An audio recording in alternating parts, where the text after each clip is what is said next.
এই মোবাইল ক্যারিয়ারে বসে আছে তাহলে চলে যায় এমনি গল্প করবো না কি বল মাথায় উঠে ভয় দাও তো মামা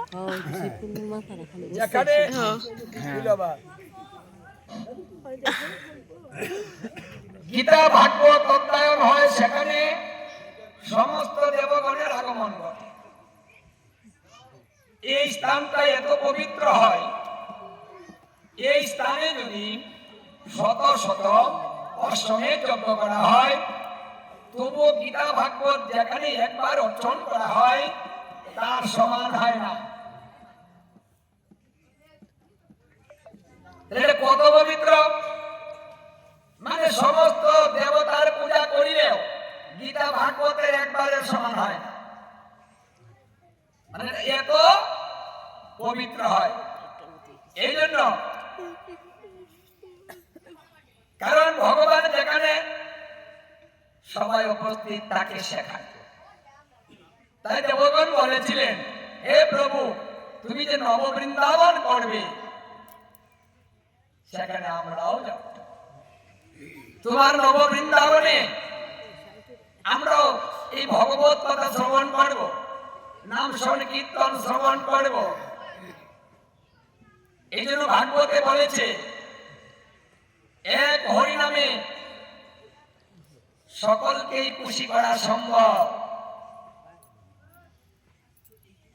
কারণ হরে কৃষ্ণ নামে যদি একবার উচ্চারণ করা হয়, ভাগবতের পঞ্চম অধ্যায়ে রাধা বিনোদ গোস্বামীপাদ বললেন, হরে কৃষ্ণ একবার উচ্চারণ করিলে অনন্ত কোটি ব্রহ্মাণ্ডে যত নাম আছে সমস্ত নাম একসঙ্গে উচ্চারণ করা হয়ে যায়, দ্বিতীয় নামের প্রয়োজন হয় না। কারণ এই নামটার এত শক্তি, অনর্পিত ধর্ম, এটা কোনোদিন অর্পণ করা হয়নি।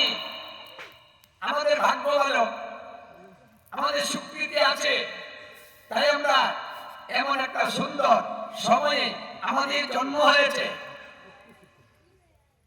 যদি আমাদের ভালো জন্ম না হতো, ভালো সময় না পেতাম, তাহলে আরামে বসে চেয়ারে বসে ভোজন করতে পারতাম না।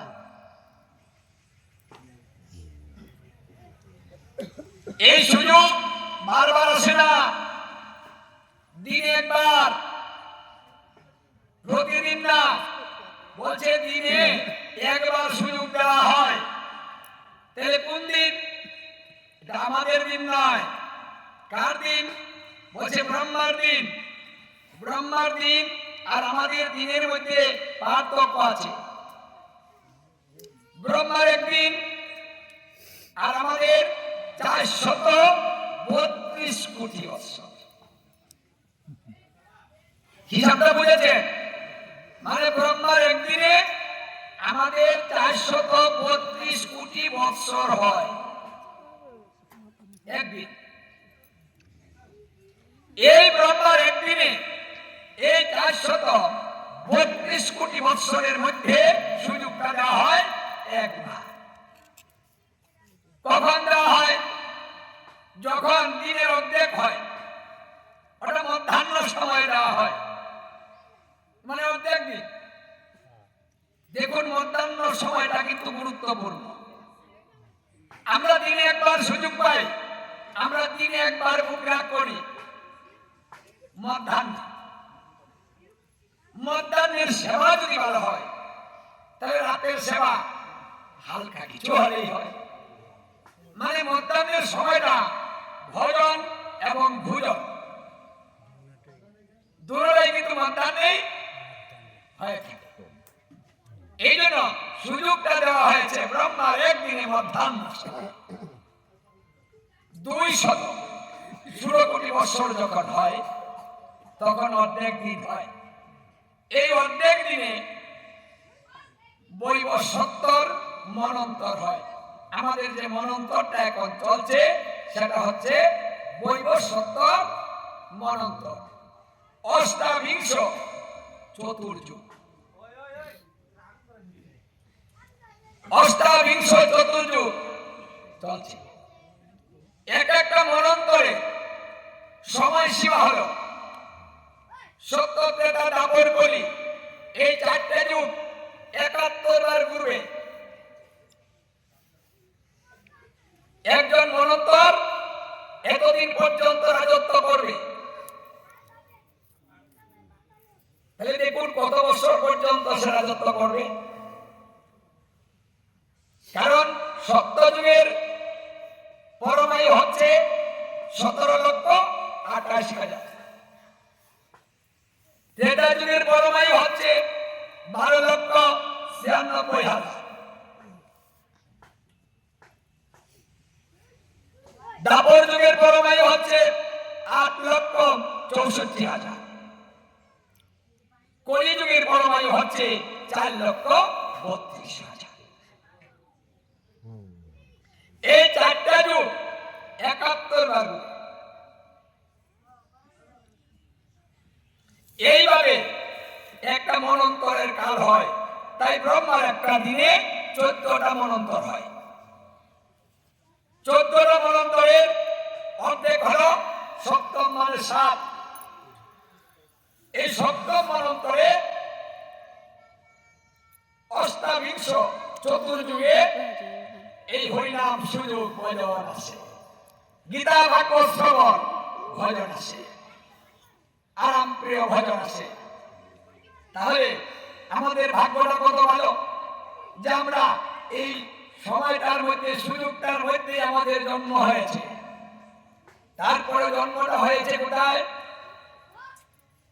ভারতবর্ষে, গৌর মন্ডলে। আমাদের কিন্তু গৌর মন্ডল, আমার গৌরাঙ্গ মহাপ্রভুর পিত্রালয় সিলেটে, ঢাকা দক্ষিণ আমার মহাপ্রভুর পিত্রালয়। আমরা গৌর মন্ডলে জন্ম নিয়েছি। তারপরেও কলির প্রথমার্ধে আমাদের জন্ম। কলির প্রথম ১০,০০০ বছর অতি ভাগ্যবান ভাগ্যবতী যারা জন্ম নিবে তারা, মানে প্রথম ১০,০০০ বছর। যদিও ৪,৩২,০০০ বছর পরমায়ু আছে, তার মধ্যে অতি উত্তম সময় হলো ১০,০০০ বছর। তাহলে অতি উত্তমের যে সময়সীমা সেটা চলছে, কাল এখন চলছে, তার মধ্যে ৫,০০০ বছর বন্ধ হয়ে গিয়েছে। তাহলে কলি সবে মাত্র শুরু হয়েছে, মাত্র ৫,০০০ বছর গেছে। এই কলির ১০,০০০-এর ভিতরে যারা জন্ম নিবে তারাই সুন্দর সময় অনুভব করবে, সুন্দর ধর্মটা সহজে করবে। সাধুগুরু বৈষ্ণব ঘরে ঘরে হবে, হরিনাম সংকীর্তন গীতা ভাগবত মহল্লা মহল্লায় হবে।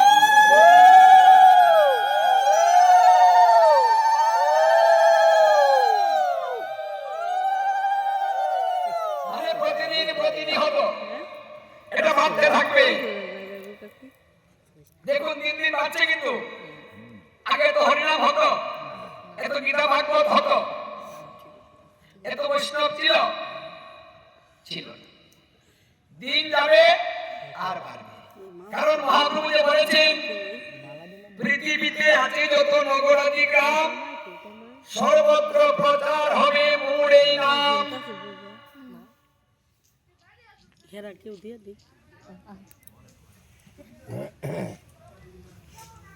তাহলে সর্বত্র প্রচার হবে, প্রচারটা করবে কে?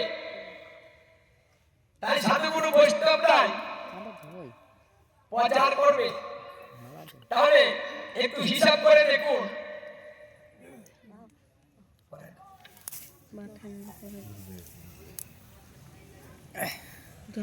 তাড়াতাড়ি কেউ দাও সামনে, মাঠানের এটা